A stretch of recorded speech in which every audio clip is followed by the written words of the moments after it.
Bharat England ನಡುವೆ semis ಕಾಳಗ ಮರುಕಳಿಸುತ್ತಾ ಇತಿಹಾಸ. ಹೌದು, ಹಾಲಿ ಚಾಂಪಿಯನ್ ಟೀಮ್ ಇಂಡಿಯಾ ಮತ್ತೊಮ್ಮೆ ಟಿ20 ವಿಶ್ವಕಪ್ನ ಸೆಮಿಫೈನಲ್ನಲ್ಲಿ ಸ್ಥಾನ ಪಡೆದುಕೊಂಡಿದೆ. ಸೂಪರ್ 8ನೇ ಸುತ್ತಿನ ಕೊನೆಯ ಪಂದ್ಯದಲ್ಲಿ ವೆಸ್ಟ್ ಇಂಡೀಸ್ ತಂಡವನ್ನು ಮಣಿಸುವ ಮೂಲಕ 2016ರ ಸೋಲಿಗೆ ಸೇಡು ತೀರಿಸಿಕೊಳ್ಳುವುದರ ಜೊತೆಗೆ ಸೆಮಿಫೈನಲ್ಗೂ ಅರ್ಹತೆ ಪಡೆದುಕೊಂಡಿದೆ.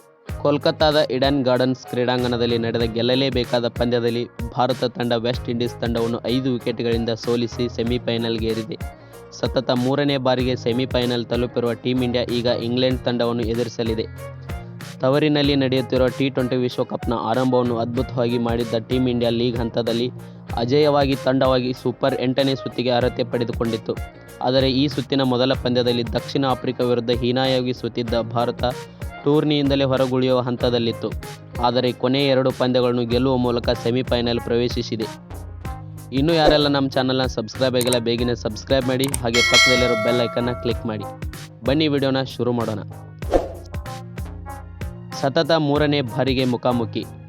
ಇದೀಗ ಭಾರತ ಮತ್ತು ಇಂಗ್ಲೆಂಡ್ ತಂಡಗಳು ಮಾರ್ಚ್ 5ರಂದು ಮುಂಬೈನ ವಾಂಖೇಡೆ ಕ್ರೀಡಾಂಗಣದಲ್ಲಿ ನಡೆಯುವ ಟೂರ್ನಿಯ 2ನೇ ಸೆಮಿಫೈನಲ್ನಲ್ಲಿ ಪರಸ್ಪರ ಮುಖಾಮುಖಿಯಾಗಲಿವೆ.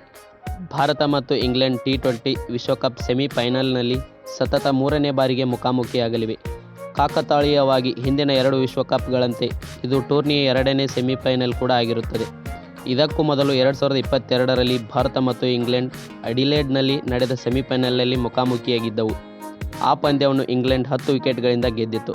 ಆ ನಂತರ 2024ರಲ್ಲಿ ಜಾರ್ಜ್ಟೌನ್ನಲ್ಲಿ ನಡೆದಿದ್ದ ಸೆಮಿಫೈನಲ್ನಲ್ಲಿ 2 ತಂಡಗಳು ಮುಖಾಮುಖಿಯಾಗಿದ್ದವು. ಆ ಪಂದ್ಯವನ್ನು ಭಾರತ ತಂಡ 68 ರನ್ಗಳಿಂದ ಜಯಗಳಿಸಿ ಫೈನಲ್ಗೇರಿತು. ಈಗ ಈ ಸೆಮಿಫೈನಲ್ನಲ್ಲಿ ಯಾವ ತಂಡ ಗೆದ್ದರೂ ಅದು ಚಾಂಪಿಯನ್ ಪಟ್ಟ ಅಲಂಕರಿಸುವ ಸಾಧ್ಯತೆ ಹೆಚ್ಚಿದೆ.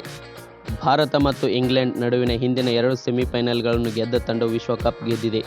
2022ರ ಸೆಮಿಫೈನಲ್ನಲ್ಲಿ ಇಂಗ್ಲೆಂಡ್ ತಂಡ ಭಾರತವನ್ನು ಸೋಲಿಸಿ ನಂತರ ಫೈನಲ್ನಲ್ಲಿ ಪಾಕಿಸ್ತಾನವನ್ನು ಸೋಲಿಸಿ ಪ್ರಶಸ್ತಿಯನ್ನು ಗೆದ್ದಿತು.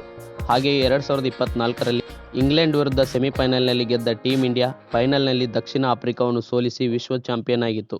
ವಿಡಿಯೋ ಇಷ್ಟ ಆದರೆ ಲೈಕ್ ಮಾಡಿ, ಮತ್ತೆ ಮುಂದಿನ ಸಿಗೋವರೆಗೂ ಧನ್ಯವಾದ.